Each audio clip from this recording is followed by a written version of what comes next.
Welcome back, everyone, to another episode of the Strong Women series. My name is Maxine Higgins, and I'm so thrilled to have Randi with us today. How are you? I'm good. I'm good. Thank you. Awesome. You look great. I was talking to you earlier, and your face is flawless. Beautiful in my life, and your hair looks good. And we got like matching little Yeah, little dudes. happening. Randi is an advocate for special needs communities and for families, and she's going to be talking to us a little bit about her work and what she does there and her passion and her mission. So I can't wait to hear about that. Yeah. First, Randi, I love hearing about people's names and how they got them and do they like them and what's unique about it. So tell me whatever you know about your name. Well, so my name is actually Randall, and the nickname is Randy. But I usually go by Randy. I'm just learning to appreciate Randall. And actually, my birth name was Rossi. I was named after my aunt. So when I was adopted, my mother changed it to Randall. So yeah, Rossi, Randall, Randy. I think, there's an encompassing of all of them. Yeah. Do you prefer one over the other, or it's kind of like you're all of them? I really go by Randy. Like that's just what I do, but I'm trying to embrace Randall. I think being teased when you're younger about the name, because it was like, oh, that's a boy's name. You're like, I hate it. But no, I'm learning to love it and just appreciate and learn more about, my natural family. So Rossi and my mother, my birth mother, and my family. So just kind of take it all in. That's awesome. Do you want to talk a little bit about kind of that journey of being adopted and kind of putting those two worlds together?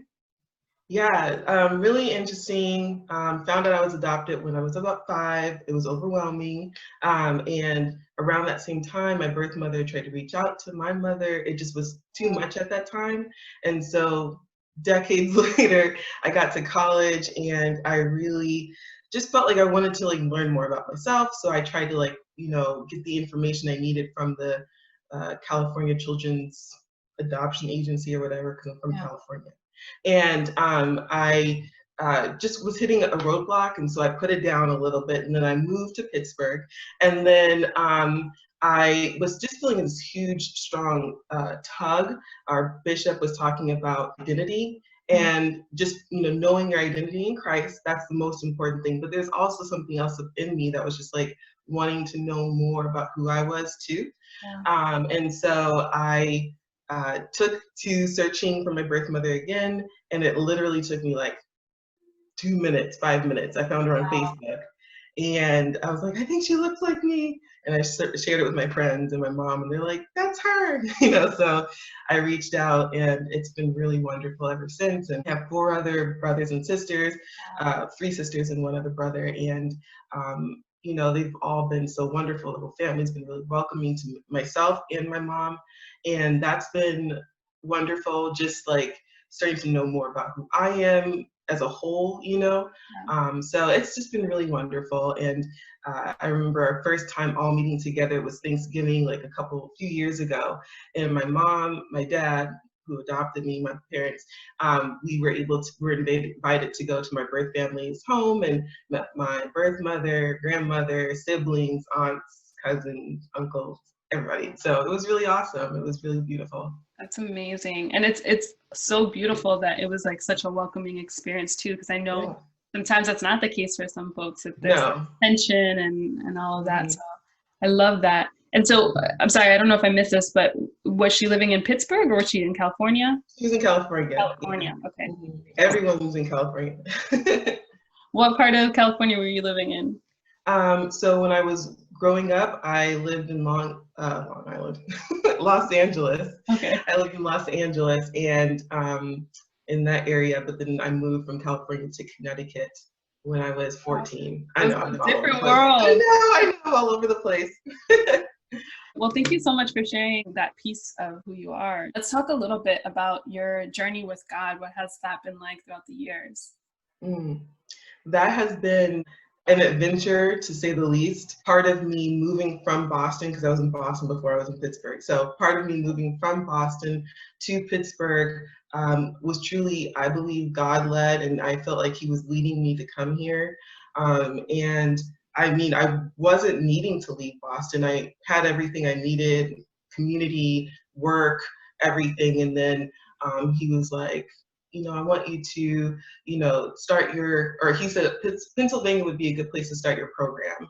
And I was like, no, I don't want to. And like he kept nudging and pushing as gently and lovingly as only God can, And so I was like, okay, fine. And so at the end of the school year, because I was a teacher in Boston, special education teacher, and he was like, okay, we got to move. I was like, well, I don't have a job. I don't have a place to live. I don't know anyone. And I had been looking, but it just wasn't coming together. But it still felt like the right thing to do. Like I needed to do this. And so I moved here. I didn't have a job or a place to live. I stayed at an Airbnb for a couple weeks, and I used a lot of my savings to stay at like an extended stay. But like just when I was like, I think I need to leave, I, came into a place where I found a job and a place to live, like right, one after the other. So my experience with God has been a lot of those moments, just adventure and just like really truly walking by faith. And sometimes I forget that, you're just in the moment, you're like, there's so much going on, but it really is, it's adventurous and it's fun, it's exciting. He really keeps you on your toes. If you were to think about a life lesson would be, Randi, remember where I've brought you from, like just remembering, because where I am now from where I was before, my mind is blown. My mom has to sit and talk with me sometimes, be like, well, you did this is what happened, and da da da. I'm like, oh yeah, just like remembering, because that kind of keeps you closer in his presence, because you're just more filled with gratitude and thanksgiving and just awe of who he is, and just it draws you to him, and keeps you pursuing after his will, after his purpose for you. So it would be to remembering. I think that would be the biggest thing. Yeah. What are some ways that you take to kind of encourage yourself and remind yourself? I think a lot of it is one, having a really strong community around you. My mom has been super, super supportive all my life and just really encouraging. So she's like the strong force behind that. My parents, both of them. But my mom is really like, okay, go, explore, try. And then not only that, when I'm feeling down, she reminds me, well, Randi, like, this is what you're going through right now. This is what you're doing. And this is where you came from. Like, so she calls that out, So I would say that's one. And then having strong friends too, like having my friends do that as well. And then also really practicing spending time with God, right? When I fall away from that consistency, I can feel just the strain in our relationship, me and God. And not that he's done anything, he's always there, but I'm just like, like falling away, But when I'm consistent in that, just sitting with him, getting in my word, being quiet, reading scripture and truly meditating on the word, I remember, like, he causes me to remember. The Holy Spirit, who's my helper, he causes me to remember, and I'm like, oh yeah, something in the Bible will strike a chord with me, and I'm like, oh yeah, I kind of went through something similar, So just like really throwing myself into that time with God, I think is really important. So yeah. Cool. So tell me a little bit about the passion, the mission, the things, the dreams that God has put in your heart, and how you decided to walk them out. Okay, so let's see. I initially at Northeastern University is where I went to school. Wait a second. I went to Northeastern. Yeah, and I know you did too. But we didn't cross paths as often. Because I was going to ask you where in Boston, but I was like, I'll ask her later. Wait, you went to Northeastern? I did. Yeah. Hey, so cool. Fellow Husky. So cool. Okay, sorry. So my undergraduate degree was American Sign Language and Psychology. That's what I studied. I wanted to be a psychologist or therapist, counselor for those who are deaf and hard of hearing. Wow. And so That was my major. But then I went overseas and I worked at an orphanage, and then I worked at a school for kids who had special needs, and Shiri Matunda School for children with special needs, and that was in Tanzania, in Kilimanjaro. And I fell in love with them. I was like, oh, I just love them so much. And then I came back to the States a few months later, and then I was looking for a job, and I spent time at Perkins School for the Blind, and I was a TA there, and then I fell in love with teaching and the teacher I was with and the students, and it kind of took me on a different direction than what I thought I wanted to do. And so I went into my master's at Lesley in Cambridge for severe special education, and I just threw myself into that. And my passion continued to grow for special needs as a whole. And so I became a teacher, and I was a teacher. I finally passed the MTELs, and MTELs suck, and they're horrible.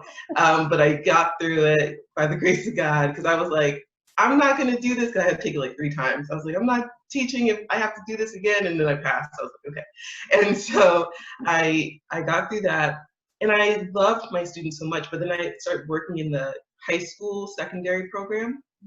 And after after I would have them, they would graduate and go somewhere else. So I was like, where are they going? Like, where is all this energy and effort I'm pouring into them? Like, where is it going?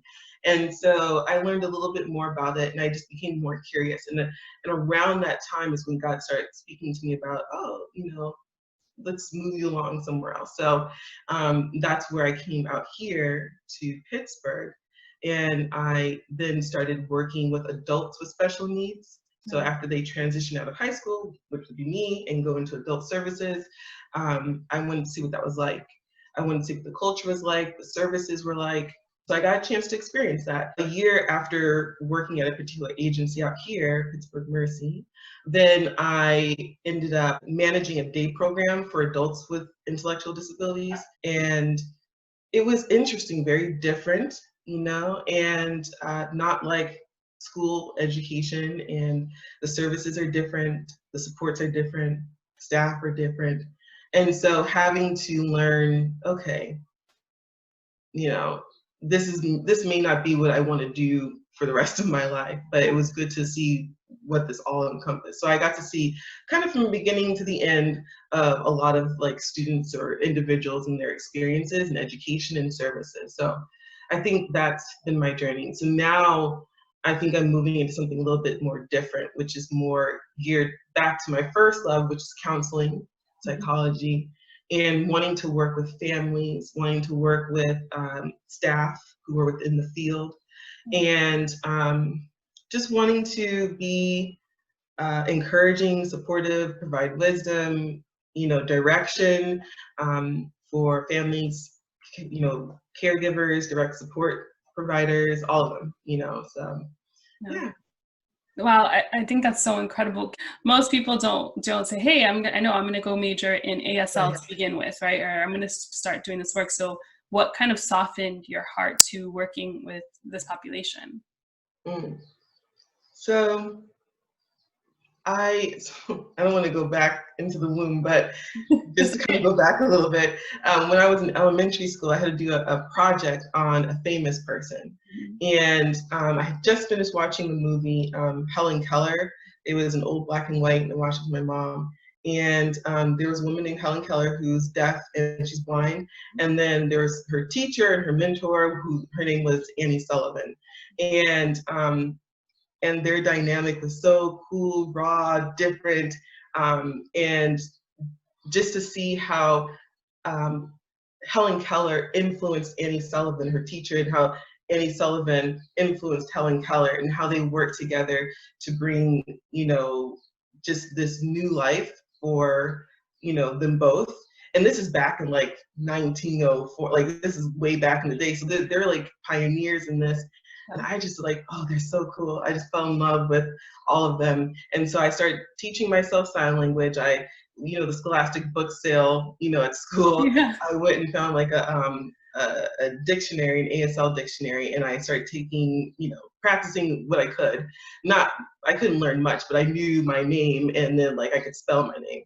And so I fell in love with that, but then that kind of petered off until I got to college or high school, and I decided, I was like, well, what school has American Sign Language? Because I really want to study this, but also psychology. And Northeastern had a dual program, so I took that program and went into that direction. And I think it was just not only just out of curiosity, but I just think that God placed and put something inside of me, like this purpose to love, to lead me into this direction to care for this particular population, or even have a heart for them, because they are marginalized. They are, usually tucked in the corner of our society. And so just having the opportunity to, bring some more light to them and love. So yeah, I think that's really kind of how it started. It's so powerful, 'cause I think we sometimes underestimate the power that things have on us when we're children, and like the impressions it can make, and even that, like that it was a movie, right? The place that art and culture has in our lives really form individuals, and that you're able to keep that kind of little burning passion there until adulthood. That's incredible. So do you still I know you did a few signs, but do you still do you remember? Because I know some people are like, yeah, I studied it for like 8 years and I don't remember anything. Yeah, no, I do actually use it from time to time. I have some friends who are deaf or who do signs, so I, interact with them, and we'll video call, and we'll practice, and so that really helps me. And I also interpreted at church when I was in Boston. Some light interpreting there. I did the worship, and I did some prayers, and I did some of the word, but that was really hard for me. And then I also got a chance to put my hands up and interpret in some plays that I did with a really great friend of mine. He's so sweet and such an encourager within the arts of sign language and interpreting. So he was really helpful and instrumental in a lot of ways. So all those different kind of things, and then just keeping up with my friends when I can, so keep my hands up, as we say. So, yeah. I love that so much. I kid you not, I have a book right in my bookshelf too. I have tried to learn ASL probably since I was about 14, 15 years old. Oh, okay. But the problem for me is I didn't know anybody, so you can't practice. And so I don't know if you've ever had this problem, but when you're looking at a book and replicate, it's not the same thing. It's just not the same thing replicating. And I've tried to watch YouTube videos, but it's like the mirror image, and I'm like, I don't know if I'm doing this right. What's going on? And it's been this thing. And I actually, when I moved out here to Maryland, I had when I first started here, I had a lot of free time, and I was like, maybe I should go enroll in a class, at the community college, so I can actually practice and learn. So it's funny that you're saying all this. And the same thing, I've seen it interpretation being done at church for worship, and it is absolutely stunning. Beautiful. Yeah. So gorgeous. And to even see, the deaf community being able to participate. Yeah. Because you think about it, a lot of churches don't have those services, and maybe it's because they feel like their congregation doesn't need it, but maybe you would have more diverse congregation if you had it, kind of thing. Right. So I think it's so important, the work that you're doing, and thank you. Gospel is for everybody. We need to be able to reach. For sure. So yes. Randi, do you have any podcasts or books or resources, stuff that you just love that you think other people might be into as well? As far as resources, I personally have a YouTube page called Purpose to Love. And that is to just bring, again, support and encouragement to the special needs community, those who are giving care to those with special needs. Really, it's not so much, I guess there's some advice that's involved in that, and then just topics I want to talk about and just share, and hopefully have, conversation with other people back and forth about their experiences, whether they're in the realm of special needs or not. and yeah, just to provide support and encouragement. So it's called Purpose to Love, and it's on YouTube. But you have to make sure you put the ED at the end of purpose, because then it's going to send you somewhere else. Awesome. We will put a link to it. It'll pop up right under your name in a sec so that people can follow that page. That's incredible. See, I didn't even know about that. So that's another little area of you kind of outworking this purpose.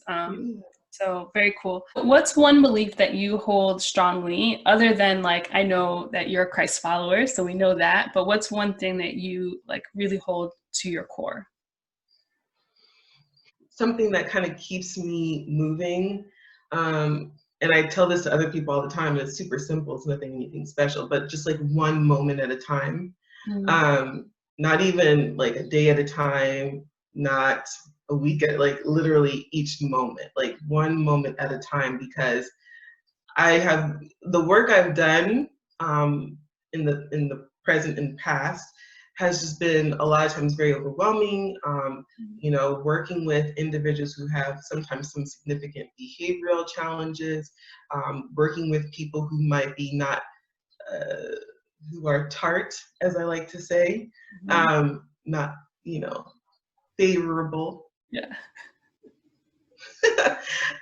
Can be really challenging, right? And so just like, I got to get through this. I don't want to just get through it, of course, like that's not the goal, but when you're doing high, extreme or exhaustive work, it's like, I have to see it as a moment and not a day, because the day can be so long. I just need this moment and then the next moment. Let me focus on this one. Okay, got that done. What's next? You know, because otherwise it can be very overwhelming and disheartening and stressful. But yeah, I just kind of think about that, like one moment at a time, you know, so. That's so good. And that is kind of how I do my day as well. And it's so helpful because sometimes you look at everything that's going on in this world, my goodness, and you look at all the stuff that you have to do still and all this, and it can be overwhelming and it can be paralyzing. Sometimes you just, I can't even do anything. I don't want to do anything. Right. Making it like, what do I need to do right now? Right in this moment. Let me do this one thing first, and then I'll think about the next thing, and trying to be fully present in that space. I think it just makes all of the difference in the world. And actually, I find that I'm actually more productive and I'm a little type A. So I love making lists on my phone. And I make the list in the morning before I get up, before I do anything. And it helps me. In the days that I make those lists, I'm flying through my day. Even if there's like 12 million things to do. So I love that piece of advice. So thank you for that. Randi, if people want to get in contact with you, I know we're going to definitely throw up the YouTube channel there so people can go follow and subscribe. But how else can they get in contact with you? So I'm at purpose2_love on Instagram. And I'm rjpurposetolove@gmail.com. So if people want to reach out, they have other thoughts or anything, Awesome. And we'll drop those links as well so you can try to follow and subscribe and all of that. Randi, thank you so much for your time and for sharing your heart. I think the work that you're doing is so important, and thank you for bringing your heart and your faith into that field as well, and just showing the love of God to like people that you said before, they're kind of on the outskirts and forget about that community. And so thank you for being the voice there. Yeah, you're welcome. Thank you so much for this opportunity to share, and I really appreciate it. It's good stuff. Yeah, thank you so much. And for everybody else, thank you for taking the time to listen. Don't forget to hit subscribe and follow us on Instagram at strongwomen_of_God. Until next time, take care.